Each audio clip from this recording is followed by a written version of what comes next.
fall. These niggas chasing me like waterfalls. Keeping on my truck, look like bricks.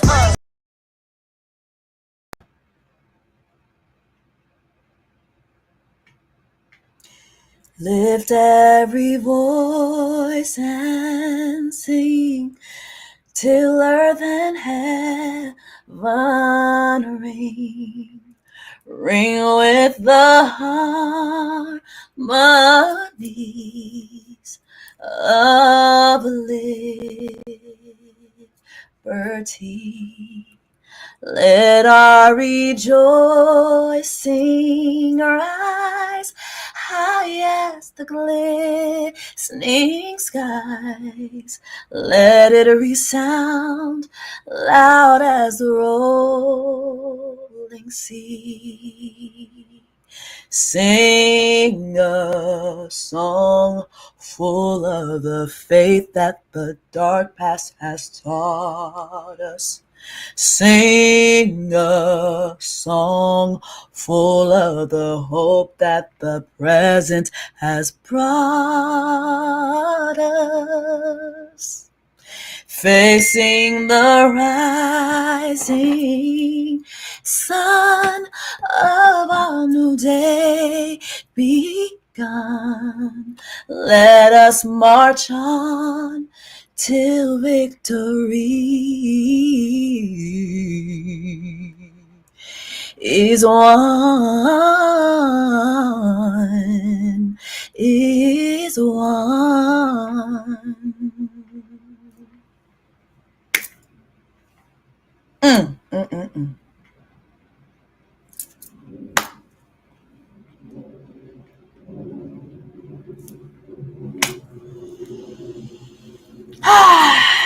It won't.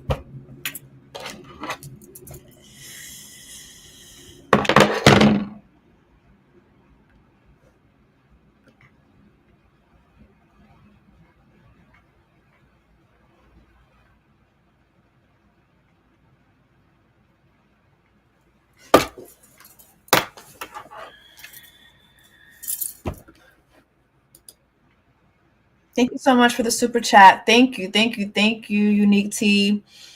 Happy MLK Day, y'all. Happy MLK Day. During Black Women's, the only thing we celebrate today is MLK Day, Black Women's Month. All right. We have a lot to talk about. There was obviously a Klan rally today, and I wasn't gonna do this, but as I was seeing stuff come in, okay, he's here. As I saw stuff come in, hold on. As I saw stuff come in, just on my timeline, and I did like look up news outlets, and I was looking at different things, and I was like, fuck, like I should just use my platform to just, at least just talk about some of the stuff that happened today. But honestly, I did not watch the Klan rally.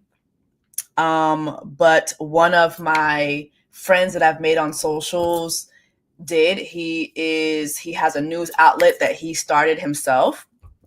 And before I bring him on, I just want to say the first time I came across his material, let me know if you guys hear me. Do you guys hear me? I didn't even check to see if y'all heard me. I'm just not in the best of moods. But we're going to pull through anyway. During Black Women's, happy MLK Black Women's Month. He has built a platform to keep folks, especially folks of the Hispanic diaspora, informed about what's going on, and also all of us informed about what's going on in the world with these policies and politics and just different news that affects Black and brown folks. He is my cousin from the Dominican Republic. My first time coming across his material was he had a video. Oh yes, please hit the like button, y'all. Y'all know I be forgetting to tell y'all. Please hit the like button. But my first time ever seeing his material was a video that he made where he talked about Haitians being Latinos and how Haitians have been, disrespected a lot throughout history. And he talked about, DR and Haitian relations and he caught a lot of flack for that. And I remember seeing that thinking like, damn, that was really brave of him to use his platform to talk about that. But also I just admire just how informed he always is. He's funny. He's just really, really good at what he does. And I really want you guys, he's going to help us dissect everything that happened today, because I just could not do it. I could not watch everything. I just could not. But without further ado, I'm going to introduce y'all to my cousin. How do you say cousin again in Hispanic and the Hispanic people? Hold on. I was here cracking up. Kevin, how do I say the cousin in the Hispanic people? In Spanish? Yes, in Spanish. in the Hispanic. Primo is cousin. Mi primo lindo, mi primo. How do you say it in Creole? Cousin. It's very cousin. My cousin. I say cousin when. They telling me mi primo. But Kevin, introduce yourself to the people. Let the people know how to follow you. Let the people know everything that you do with your news outlet, and then let's go ahead and drag YouTube. You know what to do. You know what time we on tonight. We're gonna go ahead and just drag what the fuck went down tonight. But let the people know how to follow you and what all you do. I just want to say I never thought that I would see a day where I missed Jennifer Lopez, because if you remember, Jennifer Lopez performed at the last inauguration, and I was like, God, I wish Jennifer Lopez was here. Let me tell you something about Kevin. Kevin, you know how I be dragging Chris Colleen from Love Is Blind? Kevin, his raggedy ass. That is Kevin to J-Lo, baby. He gonna drag the bodega and the orange drink lady every chance he gets. Listen, people are like, stop the J-Lo hate. I'm like, I'm propelling it.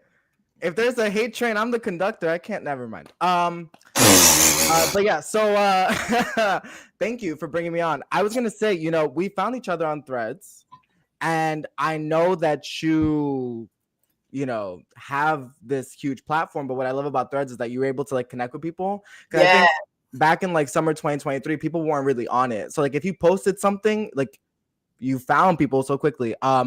So you and I have become cool on social media, but I'm obsessed with you. I don't miss a live. I love you too. Don't do that. I bet, the Black Women's Tribe is alive. I gotta go. But yeah, no. So thank you for that intro. If you guys want to follow me on Instagram, my page is Here's Why Kevin, which started from like my video series, which I did with the, I was speaking about Dominican Independence Day and how Dominicans actually changed their Independence Day so that they don't have to acknowledge the fact that Haitians freed Dominicans. So we kind of changed it to a whole other different day. So yeah, if you guys want to follow me, I focus primarily on that's me.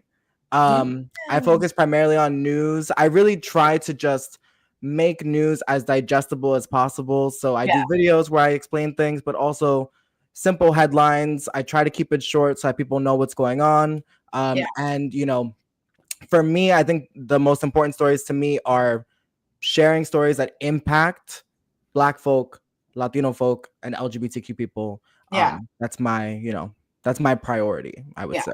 Yeah, I love what you do. What I love about you too is that you tell the truth. I love truth tellers. Like, even if it's a truth that other people don't agree with, it's still a truth.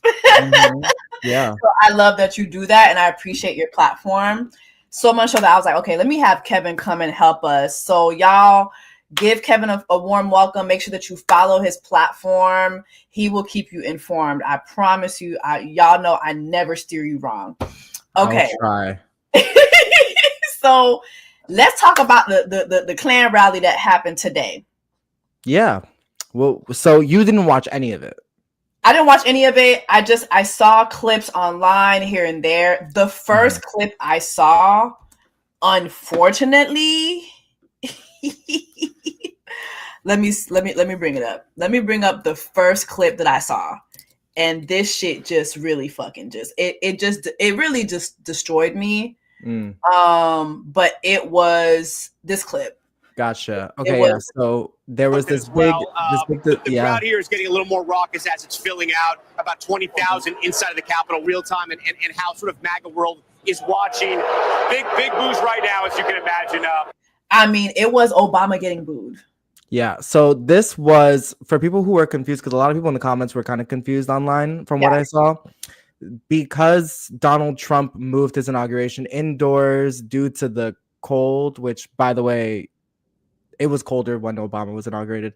But Donald Trump moved his inauguration indoors. And so what happened was everyone who had traveled to DC who wanted to be there ended up going to Capital One Arena. So what they were doing was, as they were showing things on the news, they were capturing the reaction of that MAGA crowd at Capital One Arena in DC. So that's like 30,000 people like booing Obama over in the arena.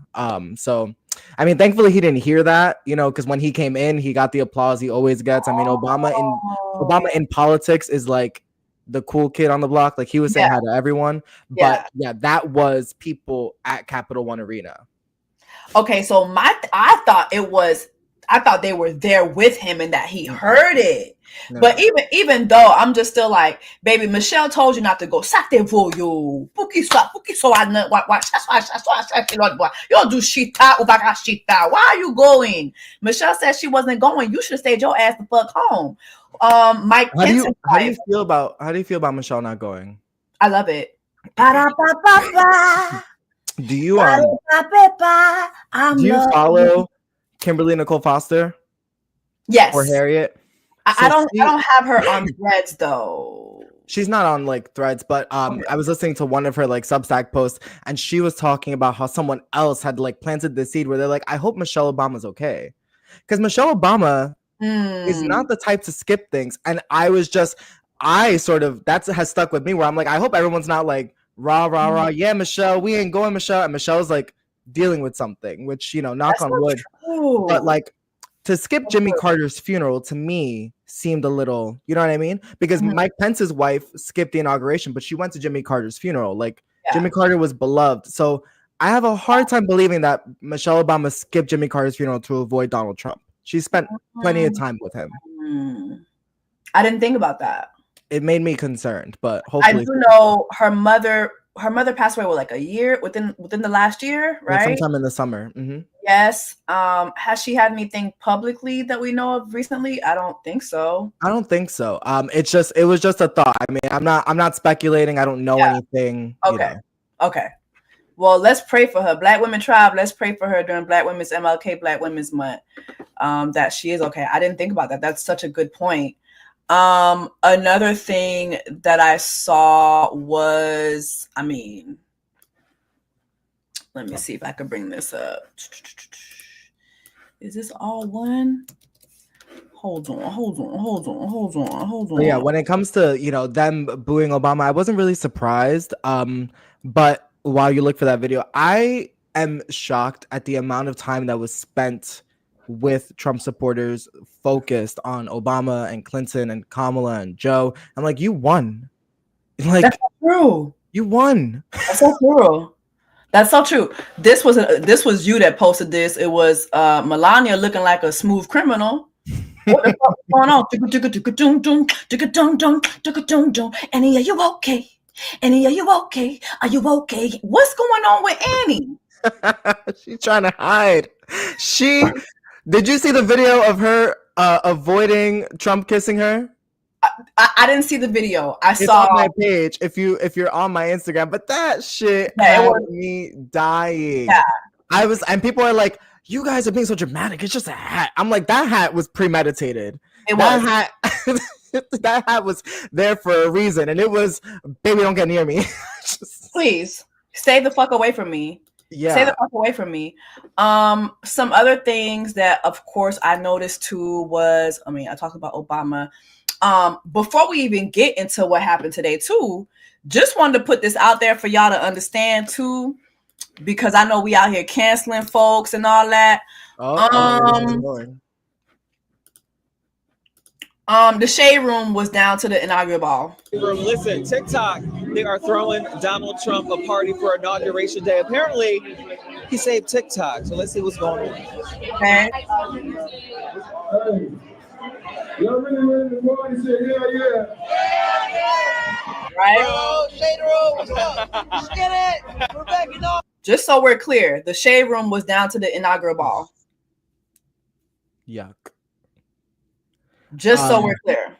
Everyone has a price. And I think people want access. People want access during this next administration because, and because you cover current events and you want to be one of the first folks to sort of get things so you have time to digest and share with your audience. And I think that the Shade Room wants the same access that they've had during the Obama, like the fact that the Shade Room had like VP Harris and was able to get all this access. Yeah, we don't want to lose that. But I mean, the Shade Room is Black owned and somehow anti-Black and homophobic and transphobic, and they represent nothing good. They are not there to give you news. They are there to get their clicks. Yeah, and they will do anything. And to also spread a lot of misinformation. I feel like a lot of people don't understand the Shade Room is like one of the main breeding grounds of misinformation in the black community. Mm-hmm. Yeah, like it is so bad how they, from the headlines to the captions, like to the way they edit different videos and cut out different things. It's just people don't even understand like certain information is being positioned in a certain way to our people or anybody who comes across, like, so it's breeding grounds for misinformation, breeding grounds. Something else that I saw too. And then else? Kyle from the Shade Room, he Kyle from the Shade Room, he runs the Neighborhood Talk, and him and I have had exchanges before where we've gotten into arguments where I say, I don't understand why you post certain things, because guys, if Zaya Wade breathes, the Shade Room and the Neighborhood Talk are gonna be like, Dwayne Wade's trans kid is breathing over there, so that, do you know what I mean? They're there to stoke the fire. And I've had exchanges with Kyle where he's like, well, we have a lot of comments. I'm like, I have a lot of comments. I scrub my comments. Like, you can do it, and you have the money and you have the infrastructure to make your page a safe space. But that's not what you're interested in. Just don't do it. Just don't post it. How about that? We don't need to know what Zaya is doing. Okay, we have Mark Zuckerberg looking at titties.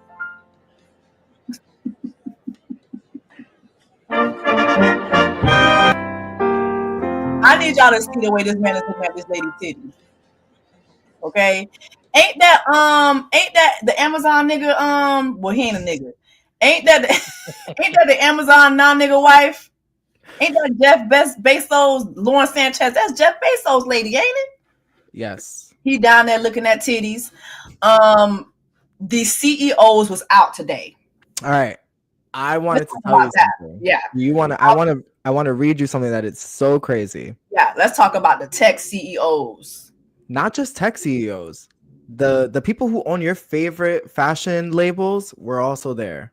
So the net worth of Trump's inauguration attendees was over $1 trillion. My God. So, of course, we had Elon Musk.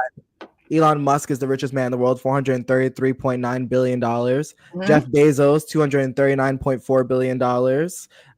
Mark Zuckerberg, $211.8 billion. Then you had Bernard Arnault.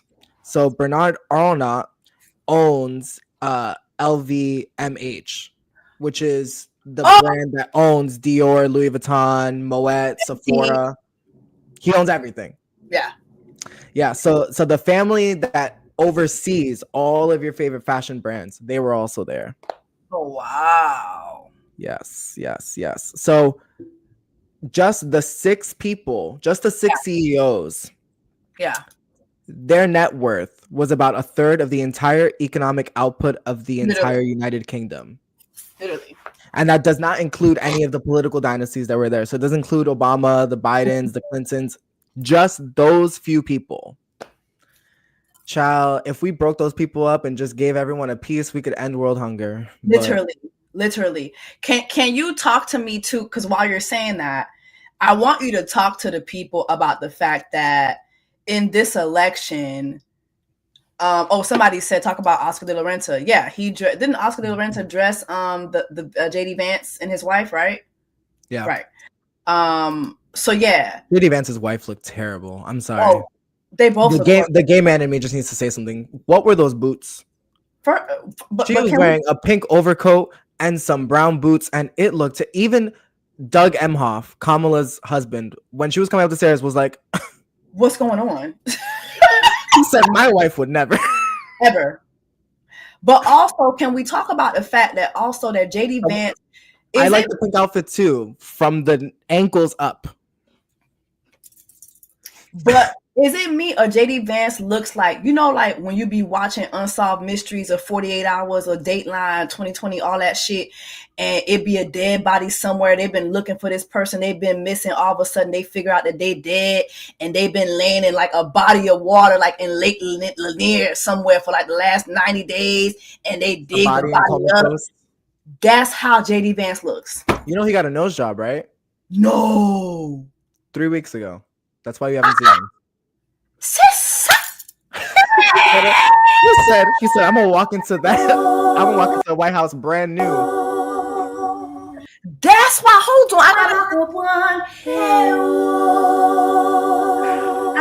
I gotta get my airwolf. Hold on, so that's why we ain't been seeing that motherfucker. Mm-hmm. His office put out a statement that this was a pre-planned operation for a nasal whatever, but he got a nose job. That nose is fresh. Spill the tea, Kevin. That's why you here. Spill all the spill all the motherfucking political tea. Hold on, let's talk about more tea. Hold on, because we're gonna talk about how Hillary Clinton. Because I want Kevin to get into these executive orders.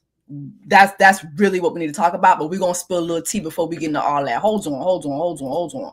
We're gonna talk about how Hillary Clinton. Name of the Gulf of Mexico to the Gulf of America, and we will restore the name of a great president. Short time from now, we are going. I'm sorry. Look at her shoulders. The name of the Gulf of Mexico to the Gulf of America, and we will restore the name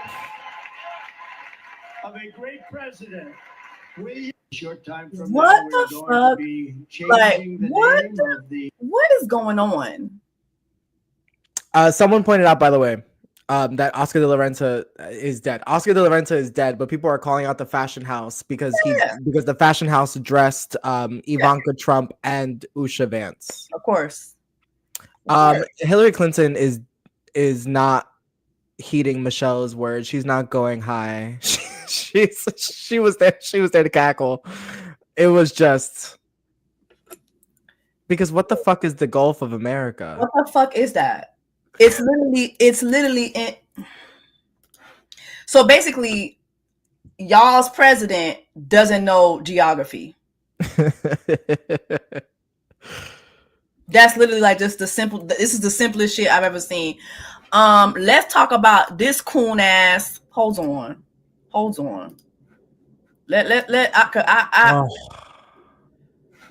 MLK. Freedom ring. God, we're asking you not only that. Let freedom ring from Stone Mountain, Georgia. Let freedom ring from Lookout Mountain of Tennessee. Let freedom ring from every hill and every molehill in Mississippi, from every state, every city, every village, and every hamlet. And when we let freedom ring, we will be able to speed up that day for all of your children. Black men and white men, Protestant and Catholic, Jew and Gentile will be able to sing in the meaning of that old Negro spiritual. Free at last.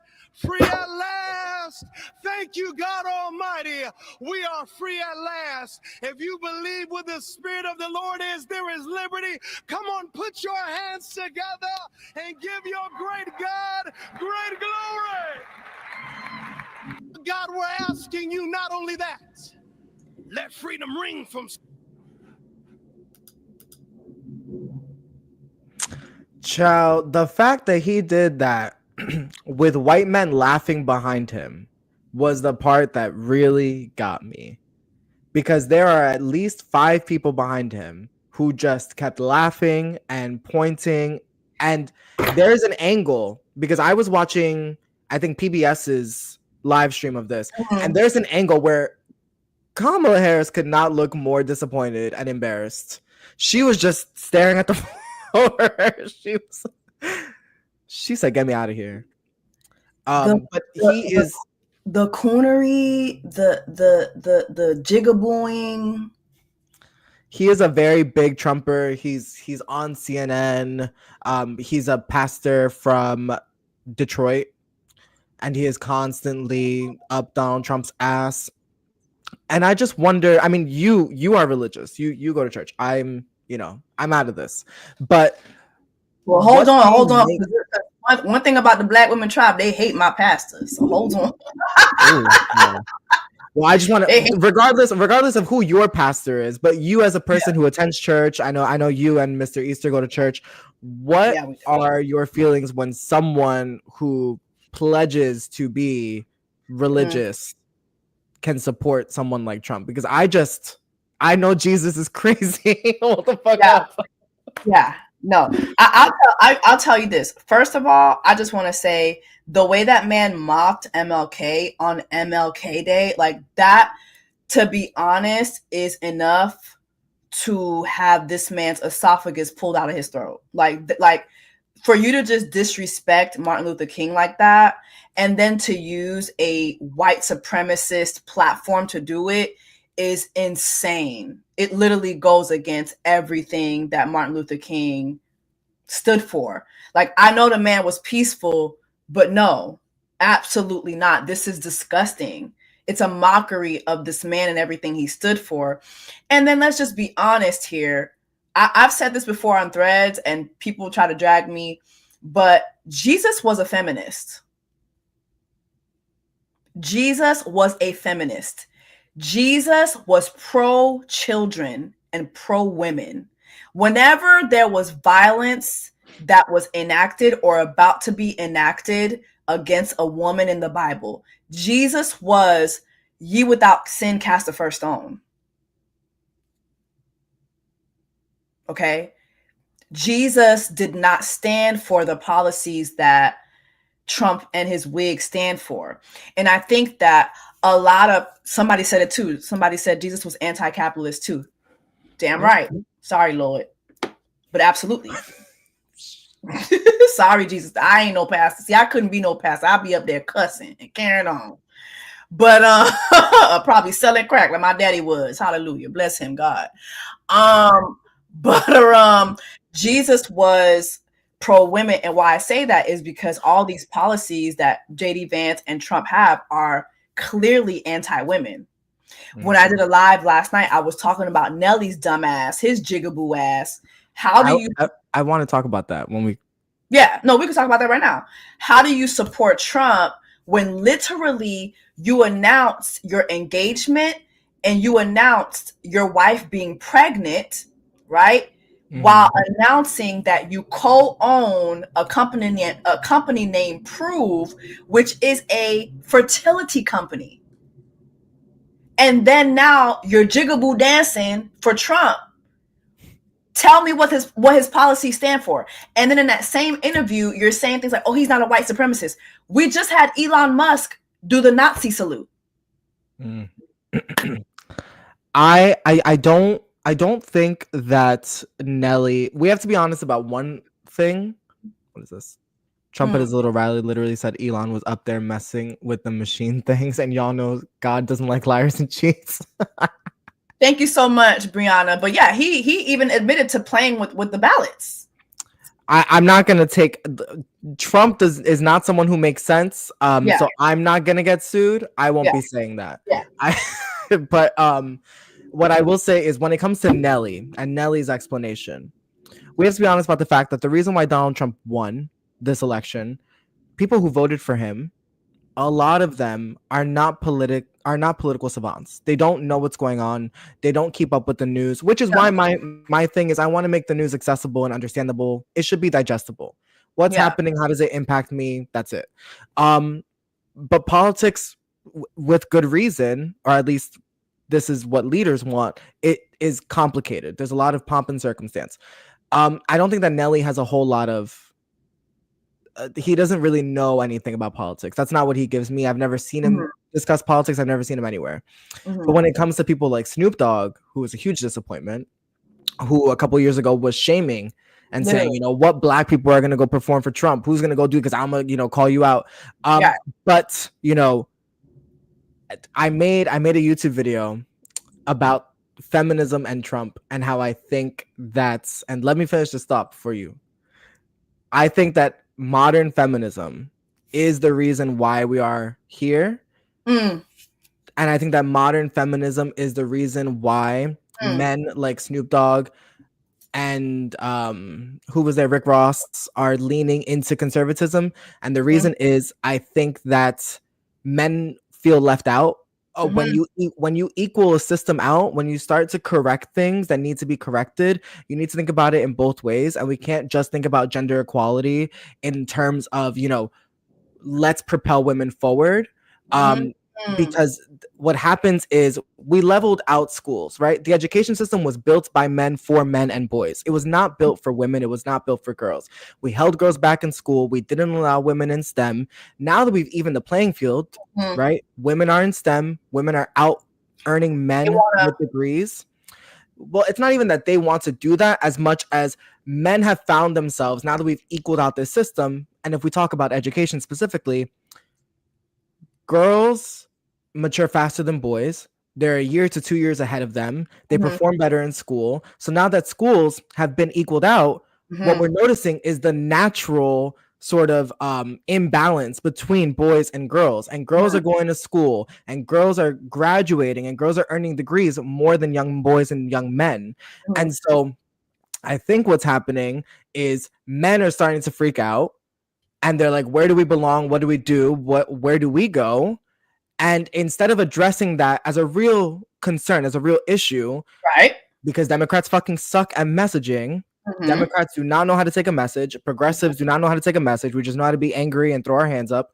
Bring it home. We've allowed the other side to take control of this narrative. And so what happens is they're saying we need to make men again. We need to take gender out of things. We need to correct these, you know, feminist systems. The reason why men feel lonely and depressed and are killing themselves at higher rates than anyone else is not because women are excelling or doing better, but it's because we haven't addressed the actual issues that men are facing in their lives.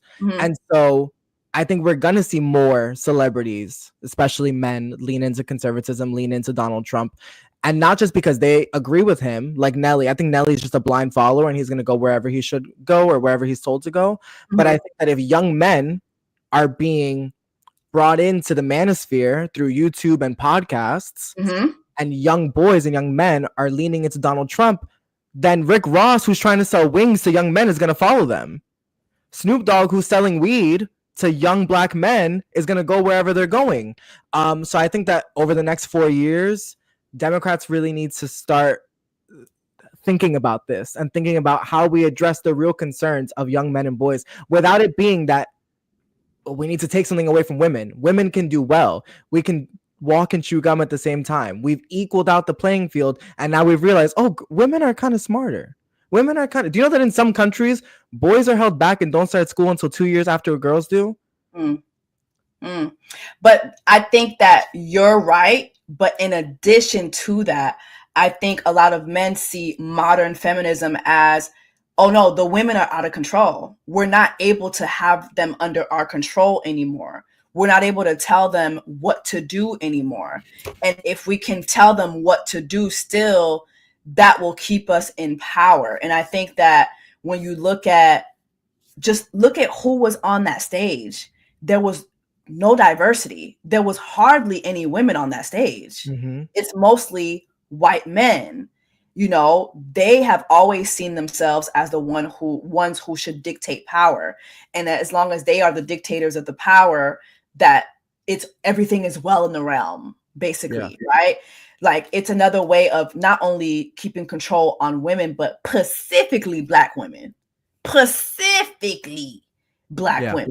Black women are just so unruly with the way we think, with how with our intelligence, with the way we just have so much tenacity, we have so much ambition, we are the most consistent. And so getting two Black men like Nelly, who just had a wife who had her first child in her 40s, that message is very pivotal to a certain demographic that these people want to control as well. Mm-hmm. You know what I mean? So I think it's what you said, but also it's about control. But I think the reason why we've gotten to the point where it's about control, because the manosphere is not new. The red pill men are not new. There's a prevalence of them on social media and YouTube, but it's been around. And the reason why is because we let bad faith actors, like I said, take control of this. So there are going to be like the Dr. Umars who are like, you got to get your woman in line. And we don't want that. And I just want to correct what some people, because this is a conversation that's a little bit more nuanced than we're allowed to have it be. Yeah. What I will say to those who are commenting, I'm not saying that women need to shrink down, and I'm not saying that women need to. I'm wearing my Kamala Harris t-shirt. What I am saying, and something else that people, and I would never spread that on my channel. Right. They know that. But people who I've had this conversation with, something else that we've agreed on is that it's not women's responsibility to correct the issues of men. Period. It is not on women to do that. It's on men to do that. But men are no longer teachers. Men only make up 20% of teachers in America now. Men are not working in psychiatry. We don't have Black male therapists. Do you know what I mean? So I'm saying, like, men need to step up over the next 4 years and correct the issues of men in a way that is the antithesis of the red pill men. Because we should have done that before and I'm just now thinking about this. We should have done that before we put up a Kamala Harris. Why would men put up a Kamala Harris without correcting the men in their lives? How did we ever think that she was going to win if we let this system continue to do what it's doing and we let people online have these conversations? Ooh, you preaching, child. Hold on. No, you're preaching. Like it's so correct. Something else that happened. I mean, this was, Carrie Underwood was trying to sing and her music never came on. That was God. Her music never came on, so she had to sing a cappella down to the Klan rally. She had to sing a cappella. Her music never came on, and she was just standing there for a minute trying to wait for it. I was there for 3 minutes. It was so uncomfortable. It was awkward. It was so damn awkward. Then you also have, I mean, this to me is just so insane. And you know what's the most insane part about Elon Musk doing this salute? If you go to most news outlets, they're not showing it. I mean, there's a lot going on today. They're not talking about it. There's a lot happening today. And I just want to say thank you for making it happen. Thank you.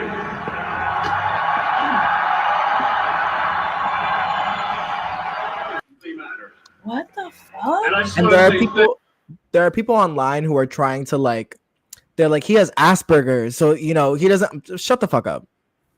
Please shut the fuck up. This man is a genius. All right, you're not gonna tell me you're building fucking rocket ships, but you don't know what the fucking Hail Hitler salute looks like.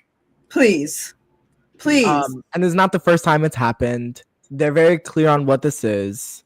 Like, they're not hiding it. They don't have to hide it. No. They don't have to hide it. They don't.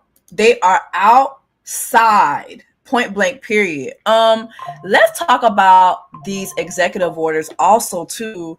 I want you to talk to me about these. Maybe we could start with this, because I saw that you posted this earlier too. I was like, yo, this is insane. That migrants were showing up for their appointments, right? And their appointments were canceled. Yeah. So what this is the Customs and Border Patrol Agency had an app that was called CBP One. And so what CBP 1 did was initially it was for Customs and Border agents to schedule cargo shipments. It was meant for them to sort of communicate with each other about what was crossing the border. And during hold up, this is a very good point. Yeah, well, he's South African, guys. Yeah, he's a white man from Africa. Literally a white man from Africa. He's a white supremacist. This is apartheid Clyde. Like, it's, you know, Elon Musk is not. And you know what's so crazy? Somebody had made this correlation a while back, but it was like, damn, you know, a real African American who was our president got so much flack. We saw our African American president Barack Obama get booed today. But what is Elon Musk? Isn't he an African American? Is he even a citizen? Yes, he is now a citizen. Right. So an African. So it's all good as long as the African American is white. It's all good. Y'all don't want to be led by somebody black. But anyway, go ahead and let's talk about this. I'm so sorry. Hold on, because I do want to respond to someone in the comments. Mm-hmm. Is that okay? Yeah, sure. Child, I ain't never gone live, but I can't see it anymore. But someone said, I don't care about this part when they saw that. I don't care about this part because Latinos voted for Trump. All right. I'm doing a video on this week. I meant to do it last week, but I didn't have a chance. Latinos did not overwhelmingly vote for Donald Trump. I want to be very clear about this. The media has done a fantastic job at pushing this narrative that Latinos just overwhelm. Like, if we're gonna have those feelings, then we should have the same feelings about black men who voted for Donald Trump. Like, it was not an overwhelming amount of people, it was a growth in population. And the fact that we have to contend with is that more minorities voted for Trump this time than ever before. He grew his base with brown people and black people across all boards. Yeah. Latinos overwhelmingly voted for Kamala Harris. 47% of Latinos voted for Kamala Harris. Another small percentage voted for Donald Trump. And then a ton of Latinos did not vote, guys. At all. Like, we have to be clear about the fact that people don't show up. More Americans didn't vote than who voted for Donald Trump. Like, there's not this big permission slip for Donald Trump that everyone keeps claiming, you know, there was. There was not an overwhelming majority of Latinos who voted for Donald Trump. He grew his base, and yes, Latino men voted for Donald Trump more. But when you look at the exit poll data, it is very specific. Latinos are a diaspora. Latinos are not all the same. Mm-hmm. Donald Trump's biggest supporters in the Latino community are white Cubans. White Cubans. The vote for Donald Trump. I already done told y'all about the vote for Donald Trump. I told y'all about them people already. Those are his people. We have to be okay. Like, and you have to, I'm not gonna be able to dissect this, but I just want you guys to understand. Yes, Trump had more Latino voters. Just to help you out a bit too. It's like, basically, let's say you have Dominicans, Puerto Ricans, and Cubans, right? I know there's way more folks in the Latino diaspora. But let's say we take those three folks, right? Mm-hmm. More white Cubans voted for Trump than Dominicans and Puerto Ricans showed up to the polls. That's basically what Kevin is saying. Yeah. When we look at the numbers, a lot of people just literally did not show up. It's kind of like the same thing with the black men that voted for Trump. Yes, black men who showed up to the polls, most of them did vote for Trump. But there is an overwhelming amount of black men who just decided not to show up this time. Yeah. And also, I just want to be clear that when we have conversations about immigration, guys, there are black immigrants. I just want to be like, over the last 2 years, there's been an influx of African and Haitian immigrants coming to the U.S. Yep. So while they will continue to use brown faces to talk about immigration and make Mexicans and Venezuelans and all these people the face of illegal aliens, this affects black people. I done told told y'all I'm finna go back to Canada. What y'all gonna do? What is we gonna do when Canada? Mind you, Trudeau ain't even there no more. What the fuck is I'm gonna do? I'm gonna do? They got their own Trump coming in. Bitch, Yeah. I am up. They finna send me back to Haiti. Yeah. I'm gone. I'm fucking out of here. Yeah. The way these policies are policying. But go ahead, let's talk about the Mexican migrants. So what I was saying is there's an app called CBP1. It was at one point used for cargo, okay? And it was updated during Donald Trump's last administration. It was updated to allow immigrants to set up appointments with Customs and Border Patrol agents. It is since then, and it was slow during the end of Donald Trump's administration, and Joe Biden did a really good job at pushing this and giving them the funding that they needed to make this app more accessible. And so what happens is if you are an immigrant who is looking to cross into the US legally and set up a probation appointment to meet with officers, you set up your appointment. And this is not like you're signing up for a doctor's appointment. Yeah. For clarification, and I'm reading this so I don't mess this up, every single person who has signed up for a CBP1 appointment has submitted biometric, biographical, and other ID information to the US government before they are approved for an appointment. So Donald Trump likes to talk about all of these illegal aliens who are coming from insane asylums and mental institutions. The people who are trying to cross in legally have submitted all the information possible. You know who these people are, you know their medical records, you know their DNA makeup. You have everything. And so what happened today was Donald Trump ordered CBP1, or he ordered, because he doesn't have control of the app, Donald Trump ordered Customs and Border Patrol agents to shut down the app. They shut it down, effectively ending every appointment that was left withstanding there. Automatically. And guys, there were more than 1,000 appointments every day for the last year at 8 different ports of entry along the US border. So tens of thousands of people have been living in tents, living in the desert, living in cities that they don't belong to, waiting for the legal process to play itself out. Jesus. And they have just been left there. Yeah, so now the Mexican government has created a welcome back sort of program where they have built, I think, something like 27 shelter facilities, like big warehouses, so that they can house everyone who is about to be deported. The Mexican government has also set up an application or a web app that's people who are deported will be logged into so that they can communicate with their consulates at their original country, as well as connect with family members to let them know that they're safe. But thousands of people are about to live in shelters, especially because tomorrow morning, ICE agents are being deployed. They're already here in New York. ICE agents are about to start commencing raids in Chicago, New York, Miami, Denver, Boston, LA, and Houston. Oh my God. Yeah. Let me ask you this question. Just going back to Latinos, the Latinos who did vote for Trump. As we're talking about these deportations that are happening, why do you think Latinos who voted for Trump?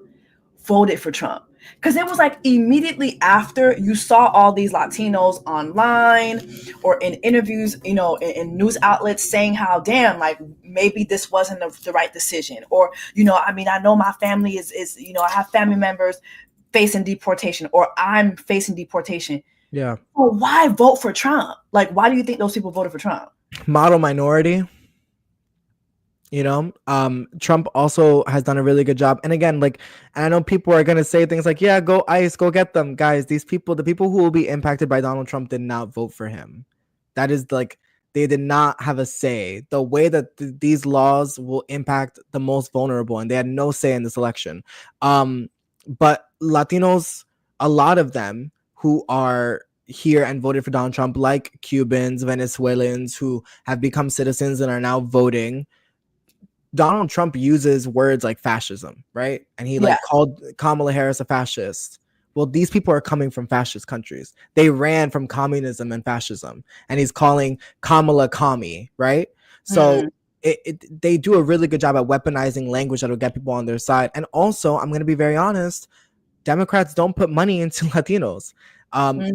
Republicans spent between 6 to 8 times more than Democrats did on Spanish language ads. And these are low propensity voters. These are people who do not vote very often. They don't watch the news. They're not on whitehouse.gov reading executive orders. They're taking what is given to them at face value. And so they're going to hear from the Donald Trumps and the people who are spending the most money to get them information, and they fall in line.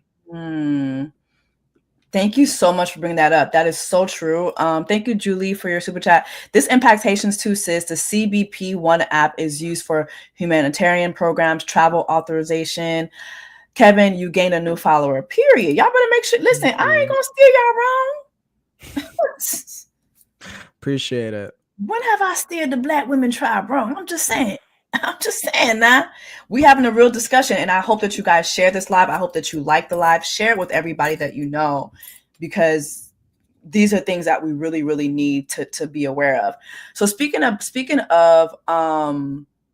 executive orders, this is mainly what I wanted Kevin to get into, because, and tell me what your thoughts on this are on this, but it's clear that Trump again is coming into office, and he's pussy popping and doing the crybaby on the floor. Like, he pussy popping and twerkulating and all that about shit that nobody gives a fuck about. This whole gender thing, that being your first executive order. Mind you, I just want to put it out there too. I meant to say this earlier, right? We really have to think about the fact that Trump, J.D. Vance, they were able to convince America that immigrants and migrants are taking their jobs. Okay? They were able to convince the entire country that immigrants and migrants are taking their jobs. We really have to look at this again. Like you said, Kevin, this was the inauguration. This is more than how many trillion? What'd you say? $1.16 trillion. You have $1.6 trillion sitting front row at the inauguration. These are the people taking your jobs. Literally, these are the people who are doing AI, machines, building machines to do your jobs. Building robots. You got Kim K every 10 business days showing you a new Tesla robot. These are the people taking your fucking job. And rolling back DEI. And I think a lot of people think, oh, DEI is just to make sure that Black people and brown people get jobs. No, that's not just it. We're talking about people with disabilities. Mm-hmm. Yeah. It's not just it. We're talking about other marginalized communities. Okay, it's not just about Black people and brown people. It's about people who get overlooked every single day because of how they look and what they can't function, how they can't function. Yeah. These are the people taking your fucking jobs, and they do not care.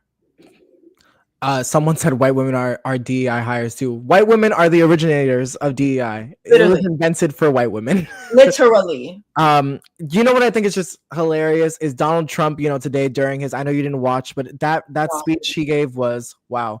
But Donald Trump today at one point was the Republicans do this thing where like they grasp onto a word and it's like, oh, that worked. We're going to keep that going. So there's this new obsession with the word meritocracy. And I know Donald Trump has never heard that word before. But meritocracy, merit, people who deserve it the most. And so Donald Trump was talking about how America is going to go back to a place of, everything is based on merit. You are the most unqualified, unprofessional, illegitimate president we've ever had in our entire life. And you have people appointed to your cabinet and administration who would never even be like you have Fox News hosts holding some of the highest positions in the land. Our Secretary of National Defense, the only other person who is able to deploy the military besides Donald Trump, is a drunk sex offender Fox News host. That is who is going to be in charge of our military. Insane. Meritocracy. Speaking of insanity too, I want you to see this shit. This is the whitehouse.gov.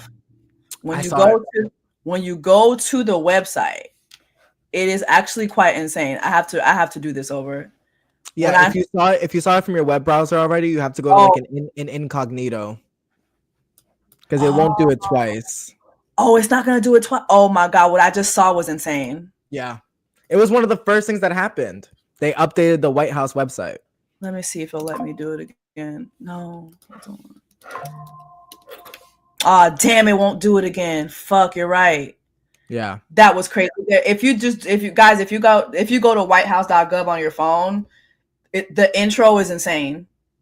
So they took the White House website and made it a propaganda commercial of Donald Trump with helicopters and bombs and eagles. Yes. It's insane. It's insane. Let me see if I can do it from my phone. Maybe you'll let me do it. Did you guys talk about Vivek being fired yet? No. Go ahead. Vivek Ramaswamy was supposed to be the co-director of the Department of Government Efficiency with Elon Musk, and he's been fired. Look at this shit. That's insane. Like just jets. Y'all, look at this shit. This is insane. He branded the website. Yo. He said, my brand is whitehouse.gov. Yeah. Yeah. But okay, he was fired, and what happened? Vivek Ramaswamy was pushed out of the Department of Government Efficiency because he was clashing with Elon Musk. People may remember a couple weeks ago, they were having a fight about H-1B visas, and Elon Musk saying that, he wanted, one of them wanted more, one of them wanted less. I don't give a fuck. But anyway, Vivek Ramaswamy was the first person to be fired from the Trump administration. He was fired before he even started. So he set the record for 0 days in office. My goodness. Yes. So when you're on the site, let's go to executive actions, child. These are all the executive actions from today. Not even all of them. They just started putting them up. Yeah. It's a lot of shit going on. I wanted to go. This is a lot. I think the most notable ones were the gender. Yeah. Right? I'm trying to see which one. Oh my god, this is a lot of bullshit going on. Oh, DEI is done. Done. Done. We're done. Done. So when we talk about gender, if you want to focus on a couple of them, the whole gender argument and talking about male and female is really harmful. Donald Trump has said that, or rather he has now put it into law, that America will only recognize male and female gender or sexes, right? The US in official paperwork, in official documents, gender will no longer be a word that we use. We no longer use the word gender. We only use sex because they talk about biological realities instead of gender identities. And so now what's happening is that because of this, Biden in 2022 allowed for people to self-identify on their government issued IDs. Right. So for instance, on your passport, you could self-identify. And so if you wanted a gender neutral passport, you would have an X marker on your passport. And now Donald Trump has made it to where we're not sure, because again, he is doing these things just for the smoke and mirrors. He wants the attention and the headlines. Donald Trump signed an executive order saying that America only recognizes male and female. And so we no longer know if people with gender neutral passports, if those passports are invalidated, or if they'll be given a grace period until they expire, or if they'll be forced to get new ones. And legal analysts are now saying if you are a transgender or gender non-binary or intersex person who has an X marker on your passport or anything other than male or female on your passport, do not travel outside of the country, because when you come back into the country, you could be detained because your passport will no longer be valid. So And also with this, sorry, one more thing. Also with this, as of today, Donald Trump has ordered all prisons and jails in the U.S. to transfer trans incarcerated people. So if you are a trans woman who is serving a 15-year sentence and you have been in a women's prison for years, you are now suddenly going to be put in a men's population prison. That is insane.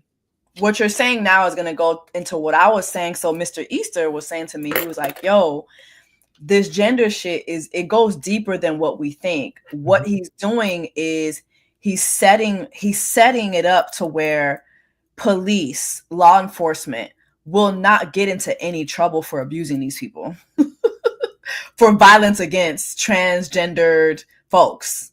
Like there will be no such thing as, hashtag so-and-so. It's not going to work. Yeah. It's not going to work. I just want to be clear, it's just, this is really harmful, and it's really dangerous. And that is one of Donald Trump's executive orders. Another one of Donald Trump's executive orders that he signed just minutes ago now was an executive order on ending birthright citizenship. Oh my God, I'm trying to find it. You can go to CNN. It just came up. Donald Trump's executive order on birthright citizenship prohibits federal agencies from issuing certain documents that would normally be provided to a U.S. citizen. The order, which applies to children born 30 days from now, applies in circumstances where parents are unlawfully present in the U.S. and in situations where the mother is temporarily in the U.S. on a visa and the father is a non-citizen. It requires the Secretaries of State, Homeland Security, the Attorney General, and the Commissioner of the Social Security Administration as the primary distributors and custodians of citizenship-related identification materials and benefits to take all appropriate implementation and enforcement steps. They are basically saying there are now steps to becoming a citizen if you are an infant born in this country. Mm-hmm. Which is crazy because both the president and the vice president have anchor baby kids. Hello.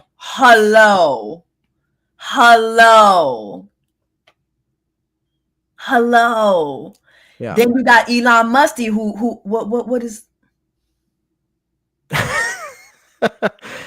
Yeah. So, and another thing is that when it comes to birthright citizenship, I posted this today, and I said, Donald Trump is aiming to end birthright citizenship, and people were getting really upset with me and saying, "Well, it's not legal."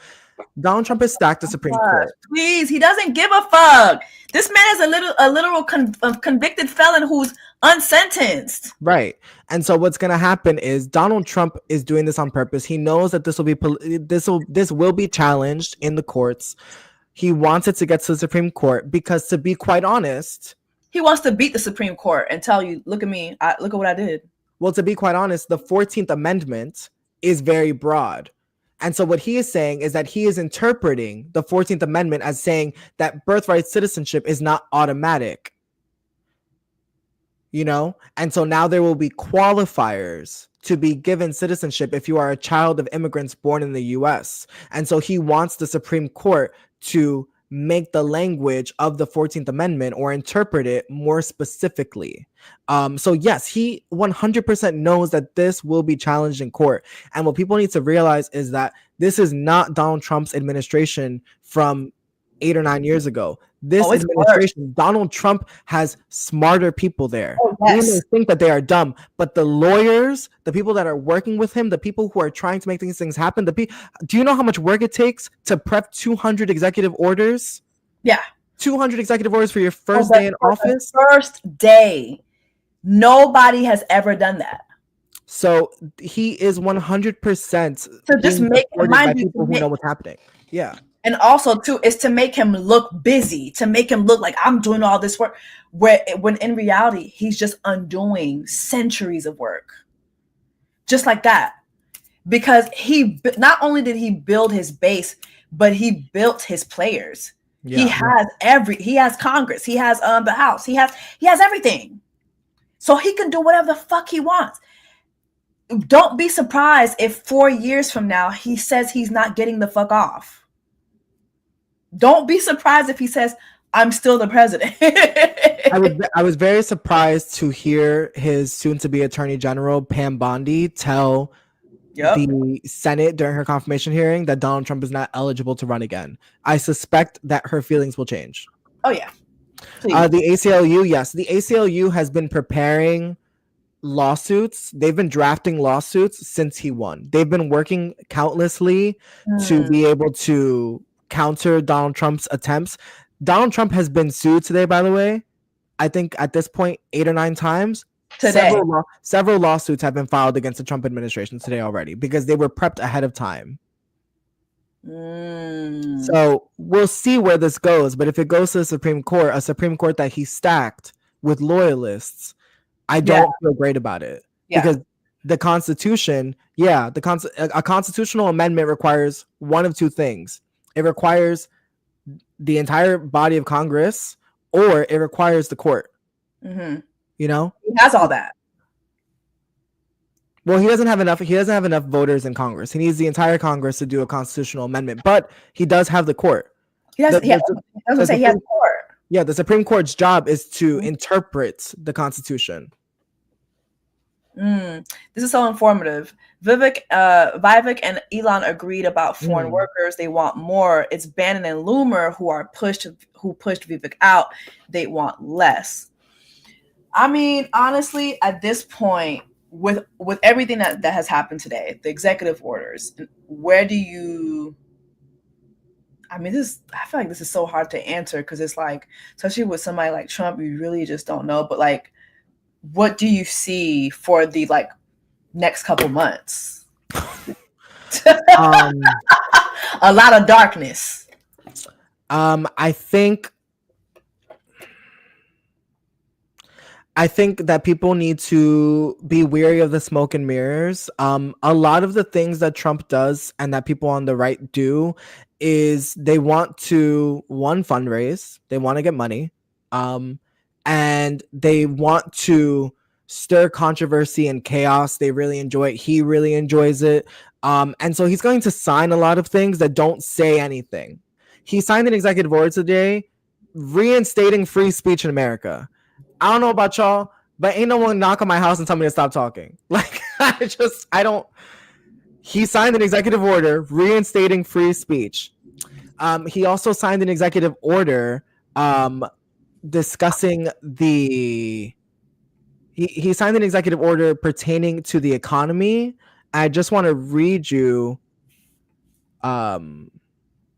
what was said about it, where they basically said Donald Trump's executive order, his sweeping executive order when it comes to the economy, doesn't have any policies in it. There's nothing in it. Yeah. Here it is. It says Trump's executive action on lowering costs is short on specifics. The executive action Donald Trump signed Monday, meant to offer price relief for Americans, had no specifics, saying broadly, the president was directing agency and department heads to, quote, deliver emergency price relief consistent with applicable law to the American people. Basically, but that's his MO. It's like, oh yeah, we're gonna do this, and then it's like, who's we? Oh, I'm gonna leave it up to everybody else to make those decisions. He signed an executive order saying, "Hey, agencies, lower prices." Right. So I think over the next couple months, do your thing. Like, he gives no specifics, but he'll say, "Yeah, but I did this. I signed an order with no specifics, no logistics, no follow up." Like no streamline, nothing. Yeah. Nothing. So I think over the next couple of months, unfortunately, we're going to see a lot of vulnerable communities be attacked by Donald Trump. He is sticking to some of his promises, which is scary. So I think, when it comes to things that we know he can't really change, you can't lower prices. That's not how it works. That's not how the economy works. Things that he can't do anything about, he won't do anything about. But things that he can come down on hard, he will. Like carrying out these raids tomorrow. Tomorrow I'll be in New York City trying to find ICE agents if I can and trying to capture what is going on the ground. But Donald Trump vowed to carry out the largest deportation operation since Eisenhower. Yeah. President Eisenhower had a deportation operation known as Operation Wetback, which is where this comes from, which is where wetback comes from. Yep. They put thousands of brown people, documented or not, American citizen or not. They rounded people up, pulled them off the street, and put them in planes, buses, trains, and cargo ships. People died. American citizens in 1959 with no cell phones were left in the desert in Mexico and never made it back home because they looked Latino and they were ripping them off the street. So I'm very scared about that. And I'm also worried about JD Vance, if I'm honest. Oh yeah. A lot of people are like, I like to make fun of him because he's ugly and dumb. No, but he's worse than Trump. He's worse than Trump because he actually has no moral and make it make sense. Like he can sound very sensible. Mm-hmm. Well, the thing with JD Vance is that we all remember, or it doesn't take long for you to look it up. JD Vance was a different person than Trump. He hated Donald Trump. He grew up poor. He was called him Hitler. Yeah, he was pro-trans, he was pro-gay, and suddenly he's not. And so my issue, Jackson said it, JD Vance has no moral compass. He will do whatever it takes to get power. And so a lot of people are like, Donald Trump's not going to make it 4 years. I'm like, he better the fuck should. Yep. Oh, yeah. I do not want that man gone. JD Vance as president and Mike Johnson as vice president is scarier than Donald Trump lasting 4 years. Yeah. So those are my concerns. Well, Kevin, I want to thank you so much.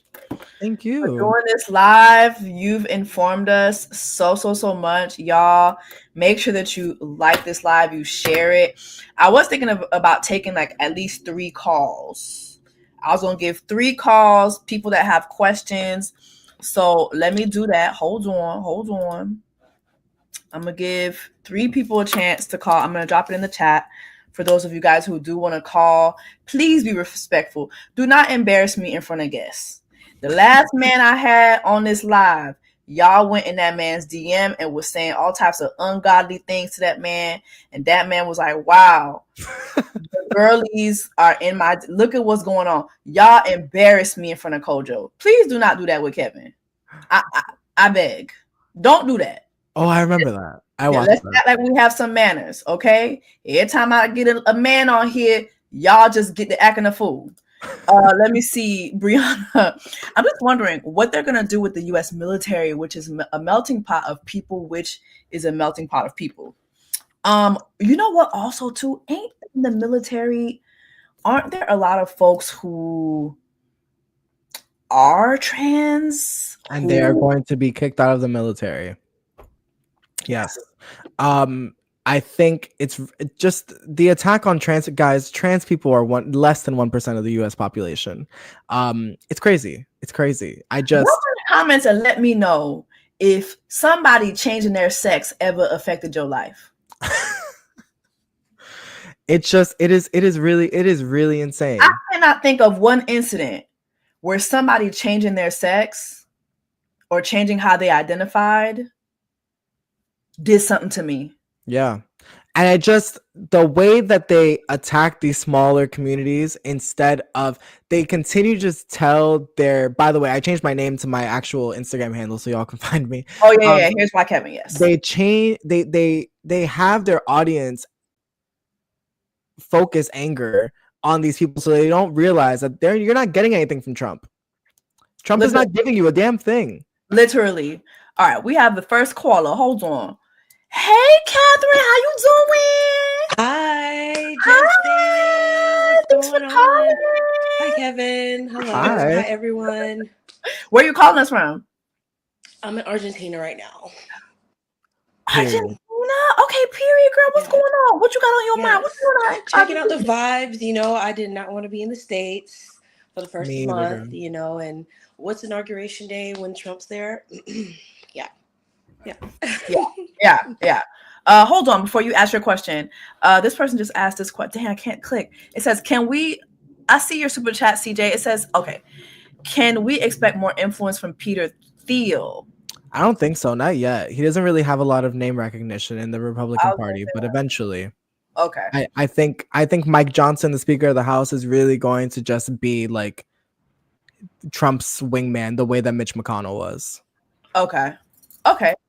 Go ahead, Catherine. What was your question? So my question is for moving forward on your platforms, because I've seen you grow so much lately, and kudos to you, sis. What would you recommend for up and coming content creators and people that are just now getting in the game? Shit. Like to like move politically, because with so much like content moderation too, like how to not have your voice be snuffed out. I was seeing people saying this, and you might see this too, Kevin. People were saying how if they're talking about like politics right now on their platforms and it's not pro-Trump, that they're being suppressed. Shoot, I mean, I've had some of my stuff demonetized recently. I remember I talked briefly about the healthcare CEO thing, and I got demonetized for that. Like, I just don't really know what the suggestion is, other than I think some words, be careful with like your wording. If you're talking about deleting, if you're talking about, Right. I like to say delete. If we're talking about, eating grapes, when I say eating grapes, Oh, okay. Tracking. I say, this person ate grapes. You know what I mean? Like, I think just your wording, and then like, who knows? Like, we saw the stunt that Trump pulled with TikTok. That was a stunt. Yeah. Major stunt. That was a stunt. It wasn't real. And so I feel like, man, just do what honestly, Kevin, what do you think? I feel like for me, it's the wording.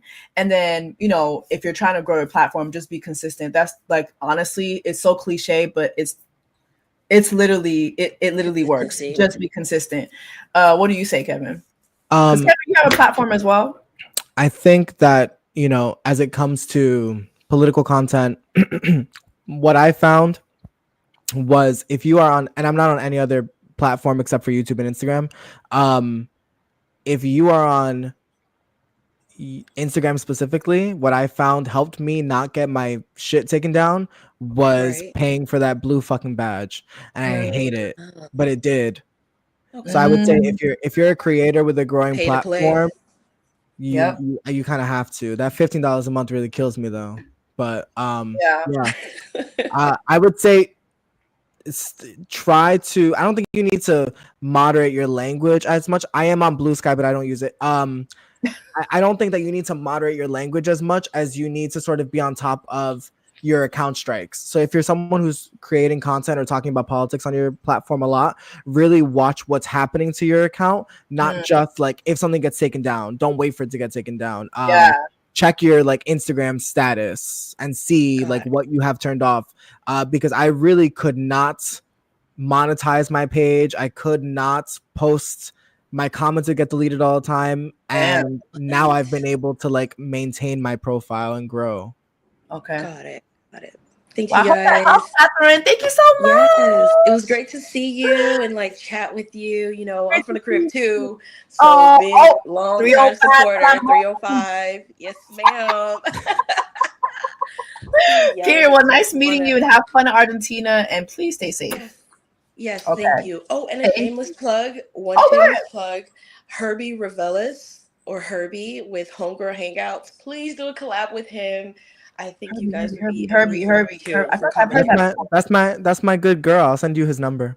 Okay. Yes, please. I'll get the info from Kevin. Thank you. Bye. Thank you. Okay, super chat. Oh damn, I missed the person's super chat. Okay. How do I? Okay, I still don't understand the TikTok. TikTok. Love Herbie. I love Herbie. I still don't understand the TikTok play. Why did they go dark? It was a stunt. So TikTok has been in Trump's pocket. The CEO of TikTok was invited to the inauguration 2 weeks ago. TikTok did not have to go dark. That was a choice. And it was meant to bring attention to Donald Trump saving TikTok. He just signed an extension. But again, we knew that was going to happen. And I'm going to be honest, this was Biden's fault. All right. Donald Trump started and got the ball rolling on never left it up TikTok, to him. but the fact that Biden Just left it up to him continues to roll over and give Democrats in general, we do nothing but roll over and play nice and show up to the fact that they were all at the inauguration to begin with, clapping along and smiling. Like, Donald Trump walked Biden to the helicopter, shook his hand, laughed, joked around with him, and then went to Capitol One and started making fun of him again. Literally. Like, this is not, we need to just stop it with the like, what's the word I'm looking for? The politeness, the polite politics. It does it serves us nothing. It serves us nothing. Because TikTok did not have to go dark. They chose to go dark so that they can give credit to Donald Trump publicly. Yeah. Just disgusting. I hate it. Hey Jeremiah. Hi. Oh my god, I have to run. And so, hi. This is so funny. I literally watch your videos 24/7. I tag you in so many things. Oh my gosh. Thanks for watching. Where are you calling from? I'm coming from New York, Long Island. Period.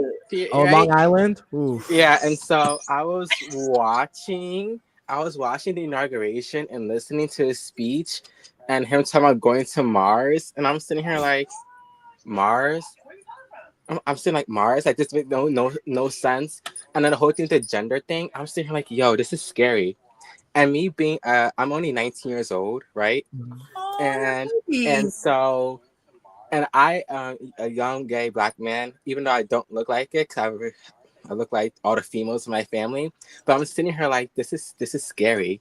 Yeah. Like, this is very scary. And being a minority, growing up in a future, in a world where it's like, I want to go back before it be 2025, because this is like nerve wracking, and it's like, woo, and being young, and then the whole thing, the TikTok ban, and I'm also a content creator. I just started my YouTube channel, and I also start speaking on like celebrity stuff and life stuff, and it's like, okay, I also wanna speak on certain topics, but then whole thing of being desensitized, like the lady was saying before, it's like, how can I spread my voice when they claim young people are the future? We can spread our voice, but we can't spread our voice. Right. That's the scariest part. Yeah. And I'm like, oh, okay. Yeah. I feel like it's a lot of gaslight. It's just so much gaslighting, because like Kevin was saying how there was a whole executive order signed about reinstating freedom of speech. It was never taken away. And then even with the TikTok ban, it was like, oh, we have to reinstate it for freedom of speech. Mm-hmm. But then also now when you go back on it, a lot of people are being suppressed for talking about these very things. So honestly, I really I feel bad for your generation. See, I'm in my 30s. Yeah. I feel bad because I feel like y'all are so young and y'all are seeing this shit so early versus me. Like, I saw so many things get taken away. Mm-hmm. I saw so many people say, millennials, we made it through so many different things. We made it through MySpace. We made it through Vine. We've seen so many things happen. But then even with us seeing all those things go away and other things be formed, I think what's happening right now, we've never really seen. Yeah, exactly. Like, this is just like insane. And all I can say really is do it. I don't have no secret sauce. I just get up every day and I just do it. Like, I remember. Maybe Kevin can say, well, if you got something. I don't have no secret sauce, y'all. I just get up and I say, all right, let me go ahead and clock in. Literally. Yeah, because when the TikTok ban happened, I jumped immediately to Red Note. And then I say the culture changed, because I'm West African Brazilian, and I grew up in an African household. So I know how like African country, how it is. But like when you jumped all the way to China, I was like, oh, this is like scary. Like, they're like, wait, Americans, you guys have to work this type of job? And I was like, I'm not gonna hold you. I didn't understand why y'all was going over there to the when I saw everybody going over to the I was like, what the fuck are y'all doing? What I will say to Jeremiah is, do you come to New York a lot? Yeah, I do. Yeah, like I know. You're still young. Technically, you can't really go clubbing or anything, but there are a lot of, I think, the biggest tip that I would have for you is to grow a circle of, or just a couple of Mm-hmm. queer Black friends in your life. Um, all of my friends are queer Black men. I like, that's it. That's everyone that I'm around. Mm-hmm. And it has really helped, my mental health. And so there are organizations that you can follow and attend their events. I don't know if you know of Moby. I haven't heard of Moby now. So there's Moby. It's MOBINYC. It's they are a Black queer initiative, and so they are constantly hosting events, and they have like meetups in the park, and they have concerts and all these things where you can meet other people. And I'm gonna say for the next 4 years, that's what you should really be focusing on, is building your tribe in real life to keep you going, because it is really hard out here for Black queer men. Black queer men are dying. Unfortunately, that's just the reality. And I want you around for a while. So try to find some people in real life. Follow me on Instagram. Shoot me a message. We can hang out in the city. Like I that's my biggest tip to you, is try to keep yourself safe mentally, because politics is, unfortunately, it's out of your control. I hope you voted. It but is. I did at vote. this point, good. It was my first year voting.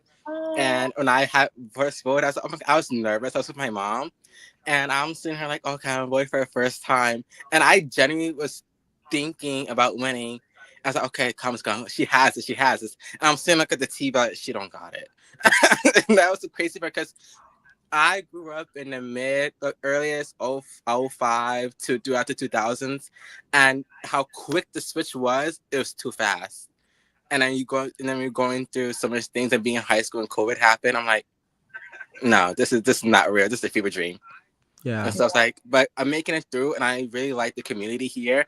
And I've been watching jessacouplethingspod. I was like, she's so funny. So I've been watching her, and that's what, like, I discovered watching this channel. I was in my senior year of high school, and so I really love it here. And so when I watched jessacouplethingspod's videos, oh good, jessacouplethingspod posted. Let me get out of bed. So I watched it. So yeah. That's so sweet. Thank you. I really appreciate that. And like Kevin said, definitely use those resources. We want you to be healthy. We want you to stay positive. Like all the kids that are your age, like it's really y'all's generation that's gonna have to change this shit. Sorry. It's like, but you know what? Generations before you have made changes. Yeah. So there's nothing that y'all can't do. Y'all just really have to go above and beyond to stay informed. Because in this climate, it's so easy to be misinformed. So y'all really have to be the truth seekers and the truth tellers. So I got faith in you, kid. Like, I got faith in you. Keep up the good work. Do what you got to do. Make the content. Do what you like. You have control over your life. I don't give a fuck who's sitting in the president's seat. Like, you have control over your life. And you tap into God and you ask God what your purpose is. And I promise you, like, whatever you really whatever keeps you up at night, that's tied to your purpose. So chase that. Thank you. You're welcome. Love you. Thank you so much. That's you, welcome. Bye, guys. Bye. Bye. Oh, that was so sweet. Stop it. Okay, I can't. All right, y'all. You know that's enough. I can't. Y'all be making me emotional. I can't. All right.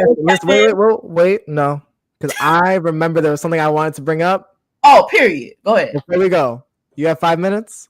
Yeah, I have 5 minutes. Right. I'm gonna piss off the chat. What are your thoughts on the 92%? Because I have thoughts. And they are myriad.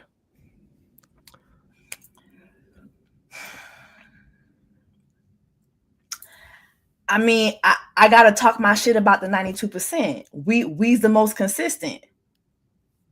We is the most consistent. I agree. We did what the fuck we said we was finna go do. I guess my specific question is, what do you think about the 92% talking about wiping their hands clean right now? Do you blame us? No. But do you blame? There are people online. Someone said he's talking about us. I think. What is we supposed to do? I think Black women deserve rest, but there is, I think, the 92% message is being co-opted by some people online in a way that I think is a little unhealthy, because there were people on threads who were like, I can't believe these women, these black women who I saw at the women's march. Didn't we tell you that we're not going? And I'm like, some people still want to organize. Like, some people still, like, everyone can't afford to not show up. If you're a black mother living in Flint, Michigan, and you don't have clean water, you kind of gotta talk. I mean, like, there are organizers who are still doing things. So I don't know. I'm worried about when people are taking it there, where they're like, you shouldn't do anything. I think for me, I look at it as like the 92%, aka black women who show up, deserve rest. But okay, and that's what we doing. They shouldn't demand that everyone go to sleep, is my point.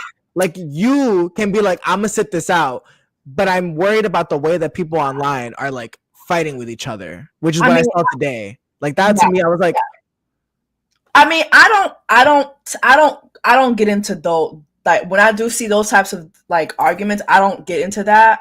I do feel like, as a 92%er, I do feel like I'm part of the elite.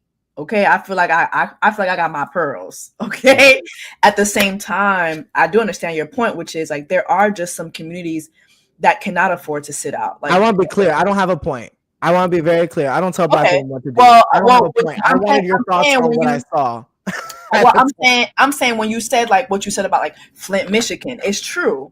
It's true. Or even when I think about like the Haitians that are still in Springfield, Ohio, there are the black women there who still have to organize, who still have to bring awareness to the fact that no, we are not out here eating cats and dogs. You know, I get that.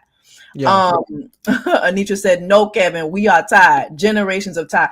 And that's fair. I wanted y'all's thoughts, because I know that this is where the 92% lives. And I was just very curious about the way that online it was getting kind of like, I don't know. It was becoming sort of odd to see people fight. You know what it is, Kevin? I think black women or the 92%ers are not just tired. We're like angry at this point, but like not like violently angry, but it's like, you know, when like somebody keeps playing in your face and now you're just agitated, angry, like now you don't got the conversation no more. It's at a, you know what, like I might beat your ass at this point because you keep playing in my face. I think that's where the 92% lives right now. It's like, okay, I'm done talking. I'm done. I've done enough work. I've said what I said. Every time I show up and I do my work, I'm right. Every time I tell y'all that this shit ain't right and y'all don't listen, y'all got to come back and admit that I was right. I'm done. I'm tired. You know what I'm saying? Like, I'm done hashtagging. I'm done. Like, I've done it all. And y'all still keep playing in my face. And so I feel like that's where that comes from. I think that I would be stupid to say that there's no work for black women to do. The truth about the 92% is it don't matter what we say online. I can guarantee you black women will always still show up. Yeah. That's what makes the 92%ers the 92%ers. We gonna moan and groan. We gonna thread. We gonna tweet about how motherfucking tired we are and how the shop is closed. And it is motherfucking closed. But guess what? If you think black women are not going to show up, let's just be honest. Let's just be honest. Yeah. It's in our blood. It's in our nature to always show the fuck up. Black women are the firstborn daughter. Literally. Black women are the firstborn daughter. That firstborn daughter, no matter how much the family beats her up, beats her down, uses her, abuses her, takes her money, she's still going to show up when everybody's in need. That's black women. That's literally black women. Black women are the firstborn daughter. And so I don't care how many times we moan and groan. I don't get involved in those arguments I see online because I'm not going to sit here and tussle with people. I got better shit to do. However, I would be lying if I said Black women are not going to show up. I think what Black women need to do, in my opinion, is you see how the certain communities just move in silent.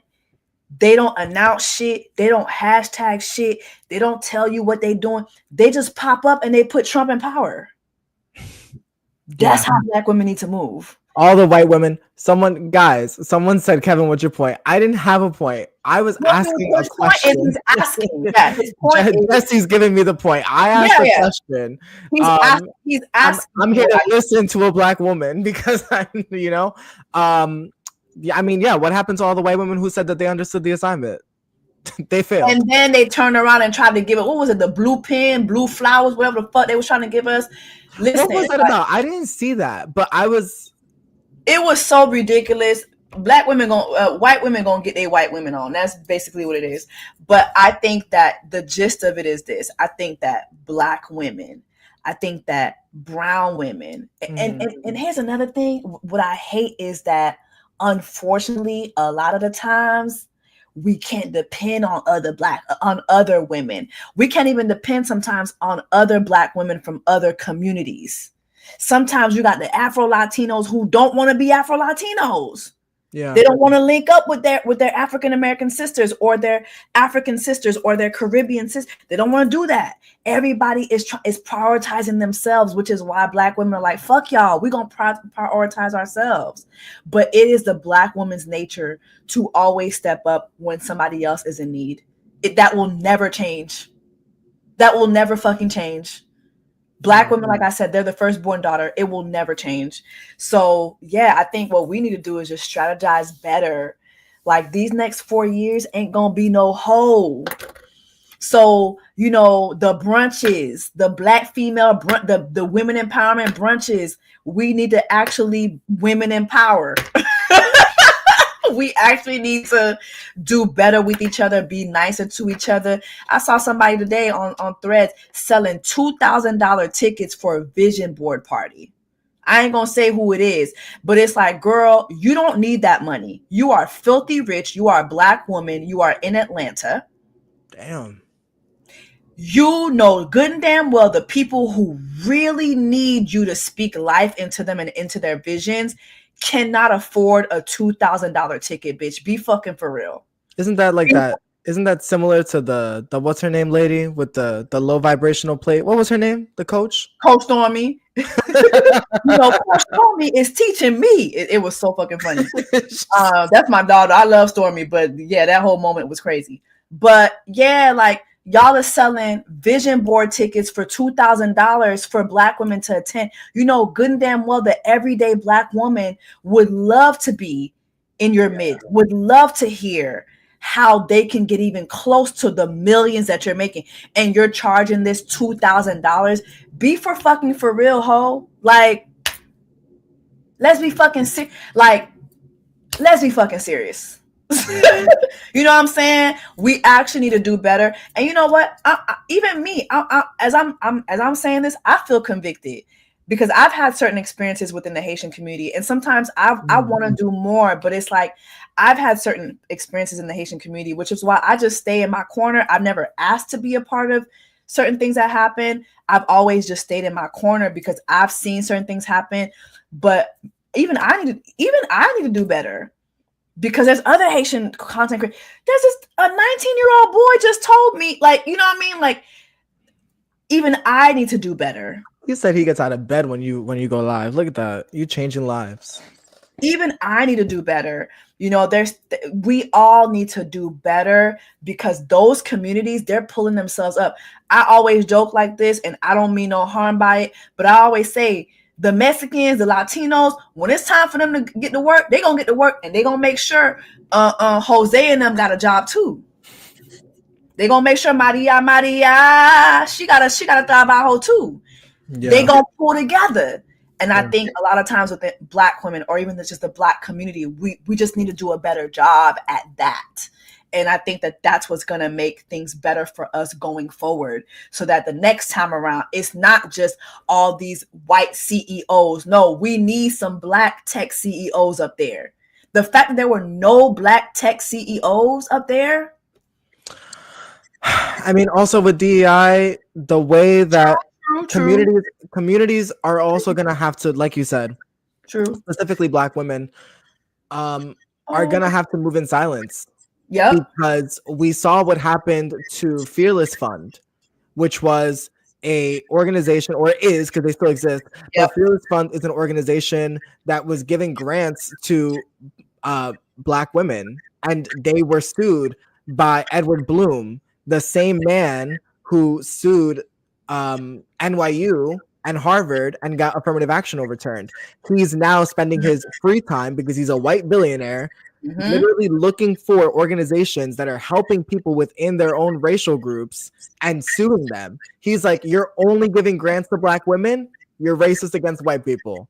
Yeah. And they had to stop giving grants to Black women. This is the shit that's happening today.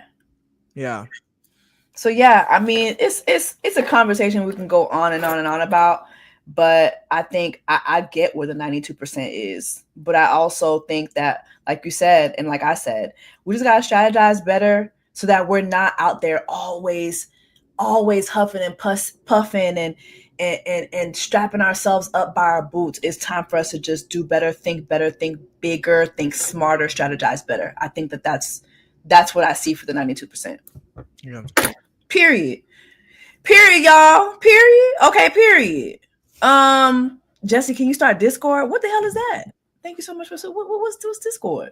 It's like an email newsletter. It's almost like a Substack. You should start a Substack. Okay, I'm gonna look into that.